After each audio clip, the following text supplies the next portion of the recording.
Mutton குழம்பு எப்படி செய்யலாம்னு சொல்லிட்டு பார்க்கலாம்.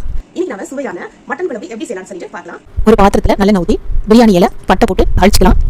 சின்ன வெங்காயம் போட்டு நல்லா வதக்கணும். நான் வந்து நல்லெண்ணெய் தான் யூஸ் பண்ணியிருக்கிறேன். நல்லா வதக்கணும். அதுக்கப்புறம் இஞ்சி பூண்டு பேஸ்ட்டு சேர்க்கணும்.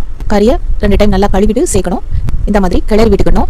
கரம் மசாலா தூள் சேர்த்துக்கிறேன். 1 கிலோ கறிக்கு 1 ஸ்பூன் கரம் மசாலா சேர்த்து இந்த மாதிரி 2 ஸ்பூன் மட்டன் மசாலா சேர்க்கணும். சேர்த்துட்டு வாட்டர் எதுவுமே சேர்க்காம கறியை வந்து குக்கர் மூடி போட்டு 4 விசில் 5 விசில் அடிக்க விட்டு தண்ணியே சேர்க்கக்கூடாது. அந்த எண்ணெய் அப்புறம் அந்த மட்டனில் இருக்கிற அந்த தண்ணியிலே வந்து நல்லா கறி வந்துடும். ஒரு 4 to 5 விசில் விட்டதுக்கப்புறம் இந்த மாதிரி தான் இருக்கும். இந்த கறி வேக வச்ச தண்ணியை நம்ம மறக்காம தனியாக எடுத்து வச்சுக்கணும். இப்போ 2 ஸ்பூன் மிளகு சீரகத்தூள் சேர்த்துக்கிறேன்.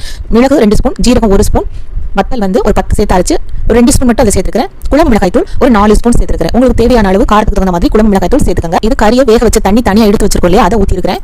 ஊற்றிட்டு ஒரு அரை முடி தேங்காய், ஒரு 20 வெங்காயம், சின்ன வெங்காயம் போட்டு அரைச்சு இதோட சேர்த்துக்கலாம். சூடான தண்ணி சேர்த்துக்கிறேன். தேங்காய் அரைச்சி வச்சு இப்போ ஒரு 5 விசில் விட்டு நம்ம எடுத்துக்கலாம். மட்டன் குழம்பு ரெடி ஆயிடுச்சு. நீங்களும் ட்ரை பண்ணி பாருங்க.